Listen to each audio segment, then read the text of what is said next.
منعقد ہونے والی آج کی اس بابرکت سالانہ حضور سیدنا شیخ الاسلام والمسلمین غریب نواز اور حضور سیدنا امیر شریعت غریب نواز کانفرنس میں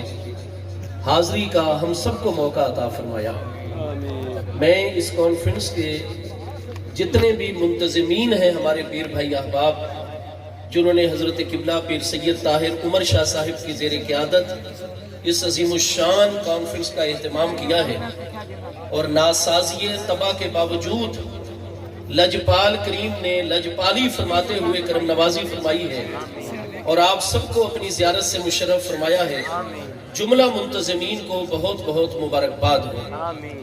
حضور پیر سیال لجپال غریب نواز کی بارگاہ اقدس جن کے متعلق ڈاکٹر پروفیسر خلیق احمد نظامی صاحب جو سلسلہ عالیہ اولیاء چشتیہ کے مشائخ کی تاریخ کے حوالے سے عظیم ماہر مورخ ہیں۔ آپ کی شرح آفاق کتاب ہے تاریخ مشائخ چشت، اس میں آپ یہ بات تحریر کرتے ہیں کہ جس وقت بر صغیر کے مسلمانوں کے اوپر ہر اعتبار سے بہت بڑا کڑا اور سخت وقت آ گیا کہ پہلے سکھ جو تھے وہ پنجاب کے اوپر قابض ہو رہے تھے، جتنی مساجد بالخصوص پنجاب کے اندر موجود تھیں، بڑی بڑی مساجد، حتیٰ کہ آپ بادشاہی مسجد لاہور کے احوال دیکھیں گے کہ ان لوگوں نے سب سے پہلے تو اس کے چاروں مینار شہید کر دیے اور بہانہ یہ بنایا کہ مسلمان مجاہد اپنا دفاع کرنے کے لیے بادشاہی مسجد لاہور کے میناروں پر توپیں نصب کر کے ہماری فوجوں پر حملہ آور ہوتے ہیں۔ انہوں نے اسلام کے شاعر میں سے اور اسلام کی عظمتوں کے نشانات میں سے بادشاہی مسجد کے چاروں مینار اوپر سے شہید کر ڈالے۔ اس کے ساتھ جہاں وہ کوئی آباد مسجد دیکھتے اسے اپنے استقبل میں تبدیل کر دیتے۔ بڑے بڑے ظلم اور ستم ہیں جو ایک آندھی طوفان کی صورت میں سکھوں کی جانب سے سرزمین پنجاب کے اوپر مسلمانوں کے خلاف امٹ آئی اور ان کی قوت تھوڑی سی کمزور ہونے لگی تو پھر انگریز جو تھے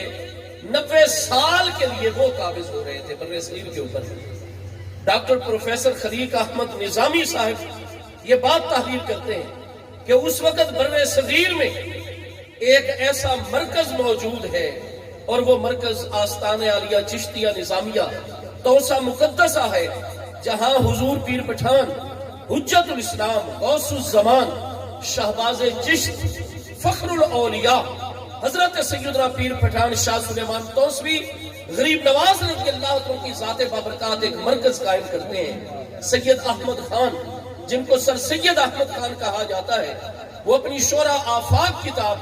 آثار السنادید میں لکھتے ہیں کہ حضور پیر پٹھان کا فیض اتنا عام ہے کہ شہرہ او از کاف تا کاف است، روئے زمین کے ایک کنارے سے لے کر دوسرے کنارے تک تمہیں حضور پیر پٹھان کے غلام بھی ملیں گے اور حضور پیر پٹھان کا فیض بھی تمہیں جلوہ گر نظر آئے گا۔ پروفیسر خلیق احمد نظامی صاحب تحریر فرماتے ہیں کہ پھر حضور پیر پٹھان کی نگاہ کرم سے اللہ پاک نے محبوب کریم علیہ السلام کے خاندان مقدس بنی ہاشم میں اور حضور مولا کائنات کرم اللہ تعالی وجہ الکریم کے نورانی فرزندوں میں سے صاحب اخلاص و وفا ہستی حضرت سیدنا غازی عباس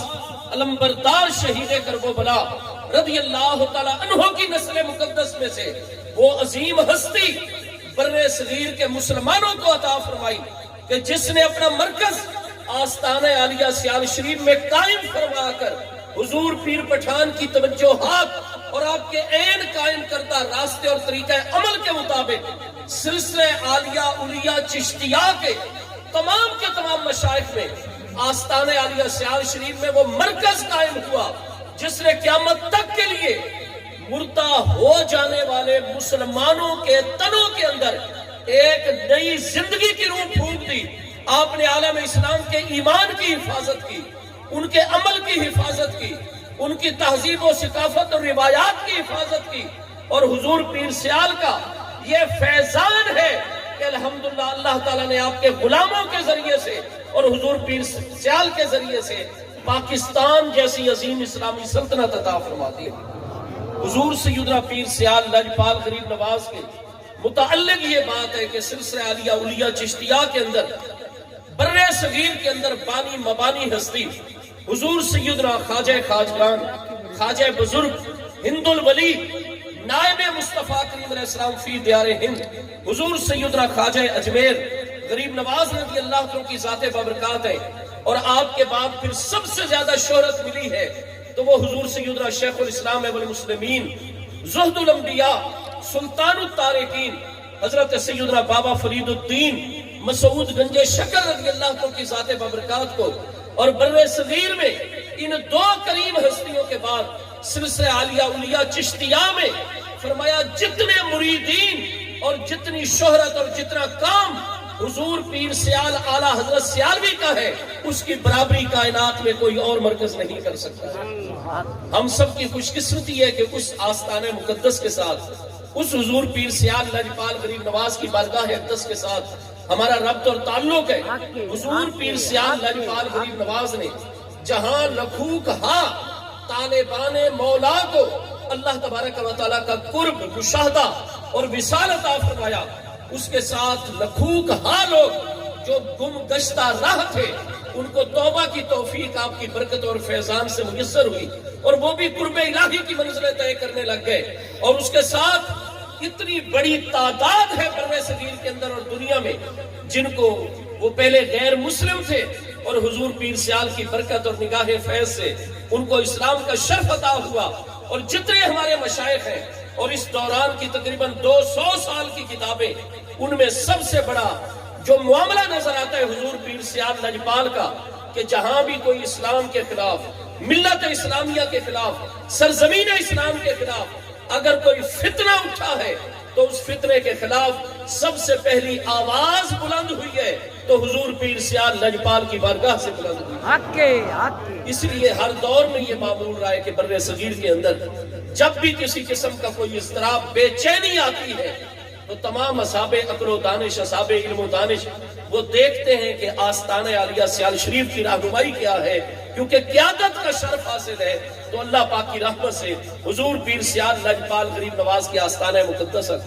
آج بھی ہم جس دور کے اندر ہیں فتنہ الہاد بے پناہ ہے، آج بھی اسلام کے خلاف بہت بڑی سازشیں،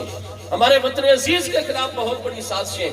آج بھی حضور پیر سیال لجپال غریب نواز کی نورانی تعلیمات پر عمل کر کے ہی ہم کامیابی کی منزل تک پہنچ سکتے ہیں۔ حضور پیر سیال لجپال یہ کانفرنسز جو ہوتی ہیں سالانہ، یہ سیدنا شیخ الاسلام غریب نواز کی یاد میں، حضور سیدنا امیر شریعت غریب نواز کی یاد میں، حضور پیر سیال سیدنا خواجہ خواجگان حضور سیدی خواجہ محمد ضیاء الحق صاحب غریب نواز دامت برکاتہ العالیہ، آپ کا فرمان گرامی یہ ہے کہ یہ مبارک کانفرنسز یادگار حضور شیخ الاسلام و حضور امیر شریعت، ایصال ثواب بھی ان دیو کریم بارگاہوں کے لیے، لیکن حقیقت میں ہماری یہ کانفرنسز تاجدار ختم نبوت کانفرنسز ہیں۔ اور آپ کا فرمان ہے کہ ہمارے جتنے پیر بھائی ہیں، پیر بہنیں ہیں، یہ مجاہدین تحریک ختم نبوت ہے، ہم نے ہر حال میں محبوب کریم علیہ السلام کی عزت و ناموس اور آپ کی شان ختم نبوت کا دفاع کرنا ہے۔ اور 2 دن کے بعد آج 5 مارچ ہے، 8 مارچ کو کیونکہ دنیا میں اقوام متحدہ کے تحت یوم خواتین منایا جاتا ہے جس میں خواتین کے حقوق کے لیے آواز اٹھائی جاتی ہے۔ اسلام وہ مبارک دین ہے، قرآن وہ مبارک کتاب ہے، اور اس میں مصطفیٰ کریم علیہ السلام وہ مبارک اسوہ اور طریقہ ہے جس نے سب سے پہلے اس دور جاہلیت ثانیہ کے بعد عورت کے حقوق کی بات کی تو ہمارے دین اسلام نے کی ہے۔ حضور پیر سیال لجپال کی تعلیم ہے، کیونکہ ہماری کانفرنس میں الحمدللہ جتنے منتظمین ہوتے ہیں بڑی ذمہ داری کا مظاہرہ کرتے ہیں۔ میں ہر کانفرنس میں دیکھ رہا ہوں کہ میں خانے وال اپنے گھر میں بعد میں پہنچتا ہوں اور ہماری کانفرنسز کی جتنی بھی تصاویر ہیں، جتنے بیانات ہیں، حضور پیر سیال لجپال غریب نواز کی صدارت، زیارت، یہ ساری چیزیں کائنات میں پہلے وائرل ہو چکی ہوتی ہیں۔ اس مرکز سے یہ آواز اور اس کانفرنس میں بلند ہو رہی ہے حضور پیر سیال کی جانب سے کہ جتنی بھی پاکستان میں اور پاکستان سے باہر